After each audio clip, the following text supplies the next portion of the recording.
That a lot of things that we want to do, a lot of places we would like to go, a lot of things we would like to experience, and we just stop at but, and we build a case. In fact, I was reading something the other day that talked about but. It says, but is an argument for our limitations, and when we argue for our limitations, we get to keep them.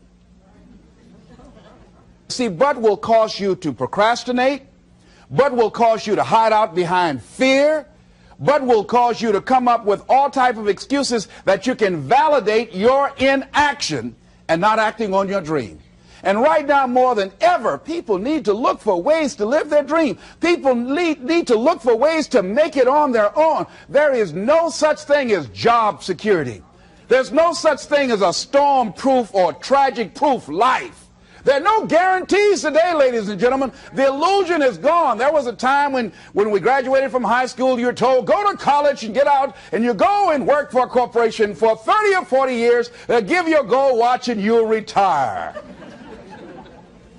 Special announcement, that day is gone. That day is gone, never to return again.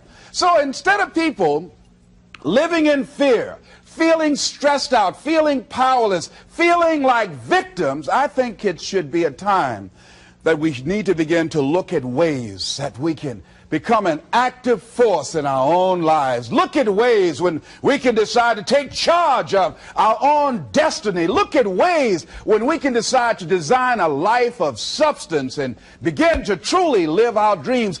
And it's time for people to decide, I'm ready to get on with my life. Shake somebody's hand on your right and left. A guy named Bob May said this, don't let nobody turn you around. Do that right quick. Now, you know, a lot of people say, I'm going to live my life one day when things get right, when I get all my bills paid, when I get my feet on the ground. I say, what have you been walking on? See, there are no problem-free moments. A guy named Dimples had a record one time called, If It Ain't One Thing, It's Another. And I say, if it ain't one thing, it's 12 others. Always something there to build a case on why you can't move on, why you can't grow to the next level, why you can't begin to manifest your greatness, why you can't begin to live life on your terms. Always something there to block you, to keep you where you are, and keep you from beginning to develop your true greatness. Always some fear. How do we handle it?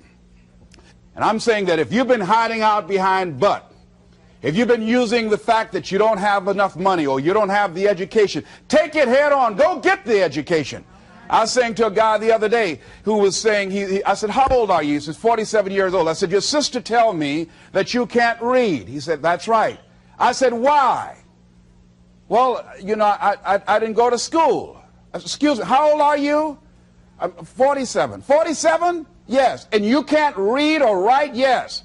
Have you ever heard of adult school, adult education? Have you decided that you should learn how to read to begin to expand your world? Why are you using that as a racket? Why don't you decide now that you're going to expand your world, that if other people can learn, you could learn too? Well, it's hard for me. Have you been and sit in a class yet? Have you signed up yet? No, I haven't. See, a lot of people say no, ladies and gentlemen, to things, and they don't even know what they're saying no to. They haven't even challenged themselves. He hasn't even gone to sit into a class and say, teach me how to read. Instead, it's been easier for him to go through life, he thinks, trying to play a whole con game, pretending he knows how to do something that he doesn't know how to do. And you know what? Most of us go through life like that. Most of us go through life pretending that we're satisfied where we are, pretending that everything is okay, pretending that we don't have any special goals or ambitions or desires, when really deep down inside we do really want more. But if you look at our behavior, if you judge based upon what we do, that really will tell you some true stories about people, because you have to judge a tree by the fruit it bears, not the fruit that it talks about. See, a lot of people pretend that they want more out of life, but all you have to do is watch their actions. That will tell you something. So I used to pretend that I wanted to lose weight, but how could you tell I was pretending? Watch me when I have a piece of sweet potato pie. Let me get within walking distance of some peanuts, some potato chips. See, I was pretending that I really wanted to lose weight. No, you just watch what I eat. I tell you what I'm seriously committed to. People tell you, oh yeah, one day I want to have a restaurant. See, they're pretending they want to go into business for themselves. They're not serious. How can you tell, Les? Watch their actions. Watch what they're doing. The proof is in the pudding. So if you want to do something, if you thought about something you want to do, take it head on. Decide that you're going to start looking at it, start doing research on it, start tackling it, start becoming involved in whatever and wherever it might lead you to begin to explore the possibilities in that particular thing that you're seeking so that you can begin to learn all you can about it. Decide that you're going to face it, that whatever shortcomings you have, that you're going to strengthen yourself there. Whatever training that's required, that you're going to go get that training, that you're going to get started right now. And George Washington Carver would say, do what you can, where you are with what you have, and never be satisfied. S.B. Fuller used to say, and you heard Joe Dudley talk about, always strive to be more than that which you are. Yeah, don't get satisfied with yourself. Always know that wherever you are, you can enjoy more, that you deserve more. But most people, you know what they do? Most people go through life quietly and safely, tiptoeing to an early grave. Find out what it is you want and go after it as if your life depends on it. Why? Because it does.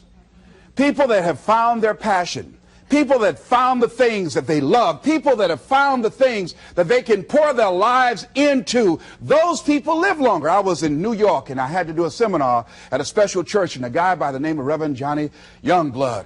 And I said, how is it that you were able to build this big housing facility and got all of the various community and religious groups together to have this dwelling for 2,000 residents that were once homeless? How were you able to take on this responsibility? Wasn't it overwhelming? He said, the kind of work I do, he said, it's in me. I've got to live what's in me.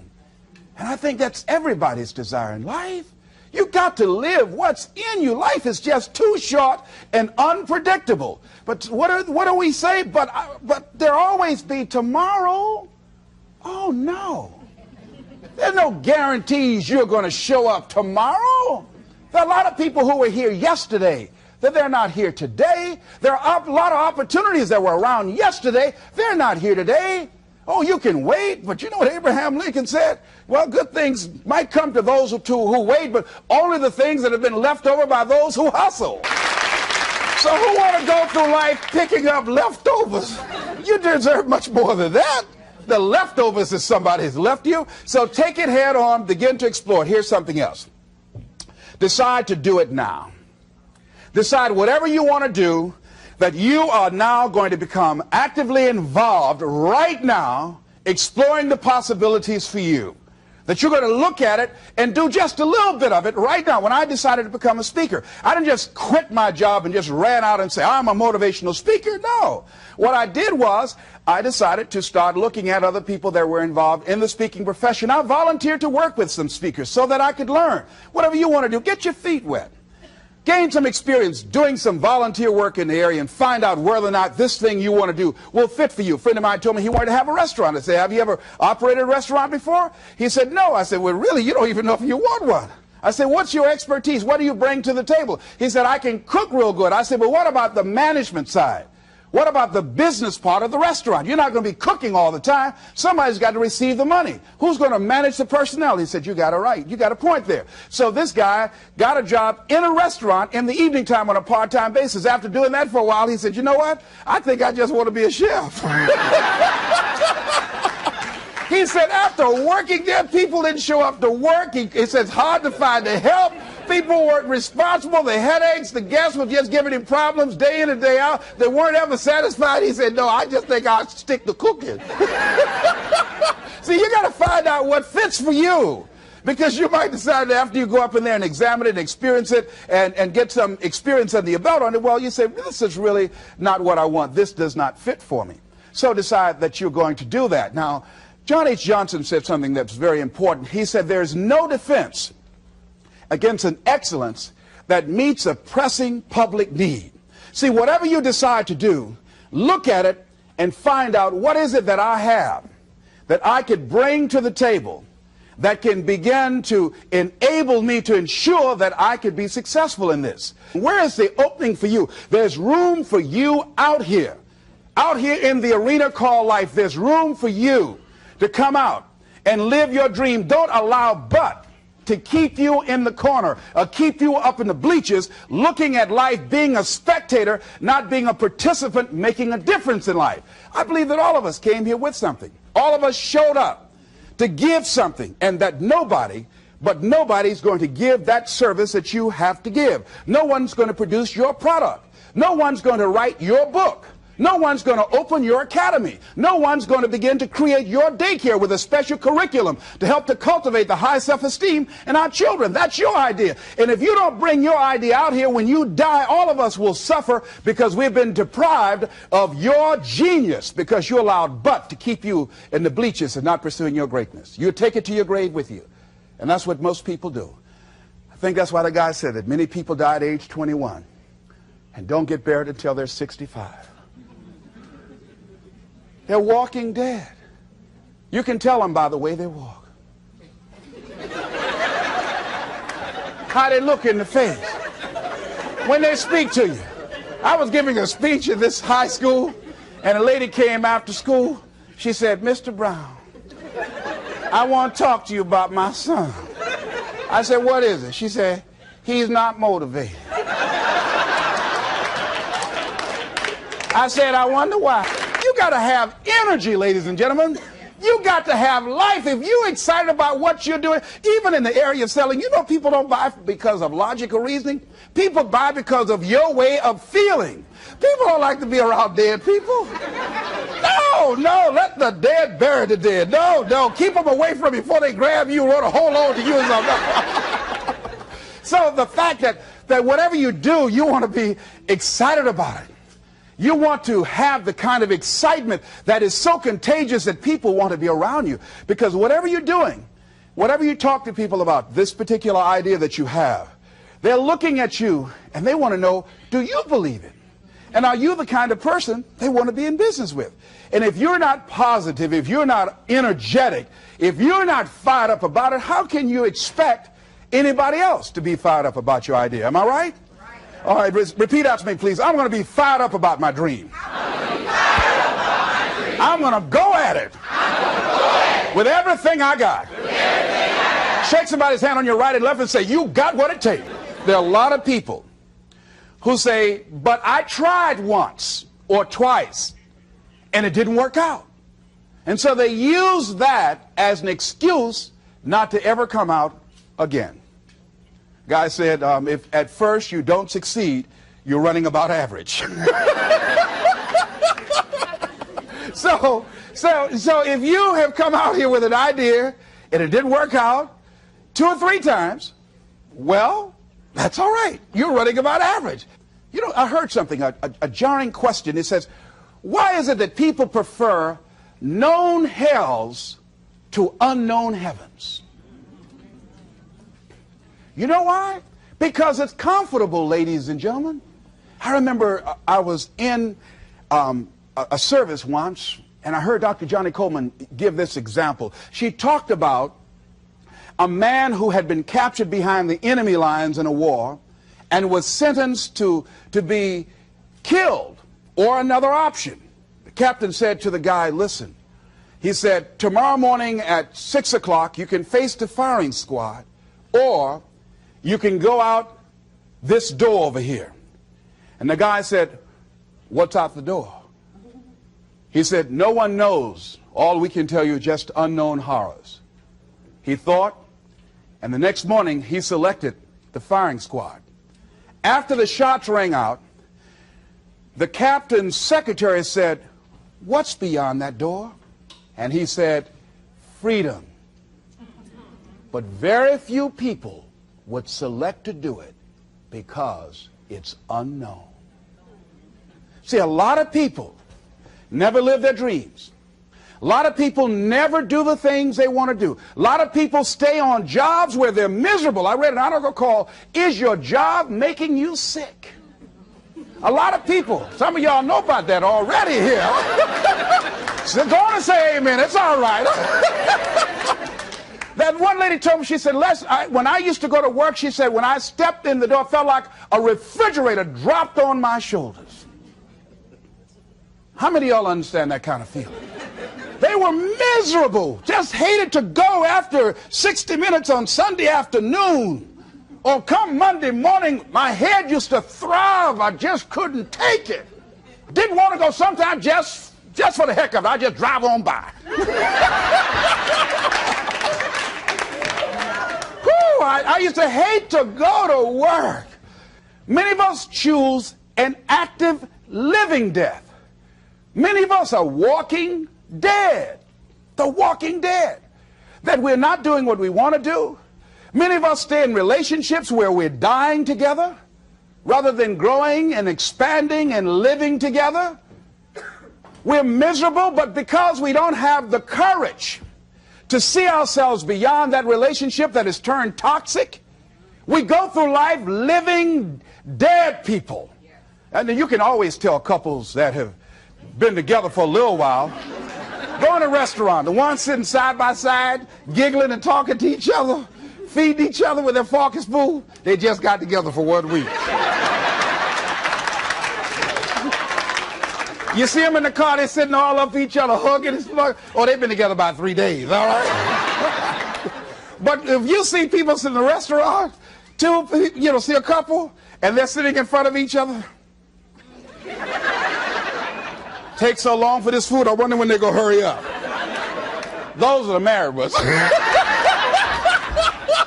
But what if I know people have been married for years, living in 2 separate rooms, sleeping in 2 separate beds? Well, it's cheaper to keep it. Not necessarily. It's according to the price you want to pay. See, the price of peace of mind, the price of living the truth, of being honest with yourself and say, wait a minute, it's got to be more than this. So you've got to decide, wait. Even if things don't work out, even if I experience defeat or failure, that does not make me a failure. It's a difference between failing and being a failure. If things don't work out, if you don't produce the results you want, that's all. But don't confuse who you are with the results that you produce. I used to be a state legislator in Columbus, Ohio. And I remember once I was going to introduce some legislation on the floor, and after getting that legislation passed, a guy came up behind me, and he had some legislation that I opposed him on that. And I was about to stand up to debate this guy, and the guy next to me said, excuse me, don't debate that guy. Why? Do you know who that is? I said, no. That's Will Konsky from Toledo. That's a bad dude. He's a lawyer, Les. That man can debate. I don't care. I'm Les Brown, Mamie Brown's boy.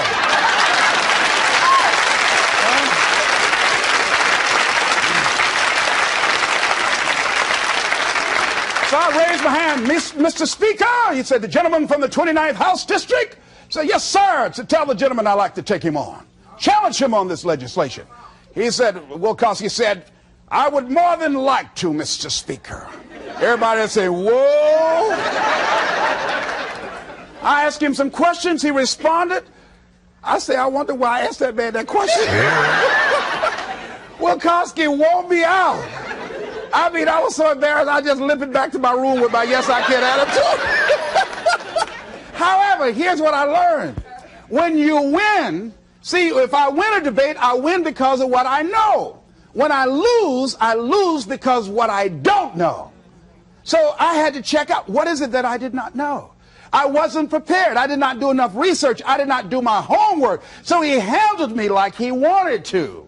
So I came back again. I waited on some other legislation, did my homework, but he was more than able to take me out again. But pretty soon, each time it would take him, it would become a little bit more difficult and a little bit more difficult. And the older guy said, would you argue in behalf of this legislation for me? I said, sure. I started volunteering to do work in the legislative committees for the older guys. I said, absolutely. And the more I did it, the better I became. And then people began to start respecting me. And when I would ask and say, Mr. Speaker, I'd like to speak on that bill, some guys' lips start trembling and stuff, like Jimmy. Wait a minute. Is there anything wrong? Do we have a problem?